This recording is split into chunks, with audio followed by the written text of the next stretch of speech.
keluarga, gak semua lingkungan tuh mendukung perempuan untuk bermimpi loh.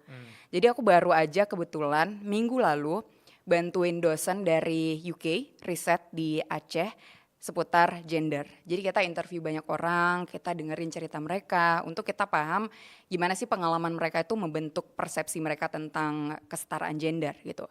Dan ternyata banyak sekali perempuan yang memang tidak di-encourage untuk bermimpi, untuk berkarir, untuk berpendidikan tinggi. Jadi memang dari keluarganya itu memang udah treatmentnya tuh beda, anak cewek sama anak cowok. Di sekolahnya pun seperti itu gitu. Kalau anak yang ada nih, ini cerita real gitu. Oke. Di satu sekolah ini yang anak perempuannya itu nggak boleh sama sekali untuk ikut lomba. Kalau yang cowok boleh. Yang perempuan itu nggak boleh keluar sekolah. Jadi sekolahnya asrama, nggak boleh keluar sekolah tanpa ada mahramnya gitu. Yep. Tapi yang cowok boleh. Jadi banyak sekali perbedaannya dan ada juga orang lain lagi yang bercerita kalau dia itu setelah lulus sekolah mereka nggak di-encourage untuk lanjut kuliah.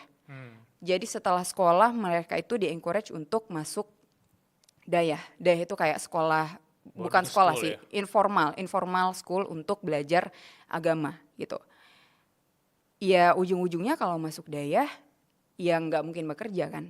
Ujung-ujungnya ya jadi ibu gitu. Jadi stigma untuk perempuan tuh ternyata masih kuat sekali kalau perempuan itu ya sekolah sampai SMA aja, nggak usah lanjut kuliah, terus ya udah jadi ibu rumah tangga kayak gitu.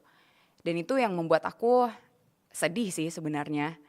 Makanya aku sekarang punya sebuah organisasi kan, namanya Inong Carong. Inong Carong itu bahasa Aceh yang artinya, Inong itu perempuan, Carong itu artinya pintar. Perempuan pintar. Kenapa aku bikin Inong Carong ini? Karena di Aceh tuh sebenarnya, Aceh tuh sedihnya Aceh tuh provinsi termiskin di Sumatera loh, nomor 1. Dan kalau kita ngeliat datanya, perempuan Aceh itu banyak yang di usia produktif. Lebih banyak dibandingkan laki-laki. Tapi mereka enggak benar-benar produktif. Dalam artian mereka enggak berpartisipasi dalam ekonomi gitu. Jadi ada banyak banget nih perempuan Aceh di usia produktif, tapi mereka enggak produktif. Makanya aku mau bikin Inong Carong ini jadi support system untuk para perempuan. Enggak cuman support system, aku juga mau nyediain skill training lah. Karena kita nggak bisa cuman kasih emotional support aja gitu. You can do it. Tapi apa yang bisa dilakukan? Makanya kita kasih pelatihan-pelatihan biar perempuan-perempuan ini bisa berdaya secara finansial.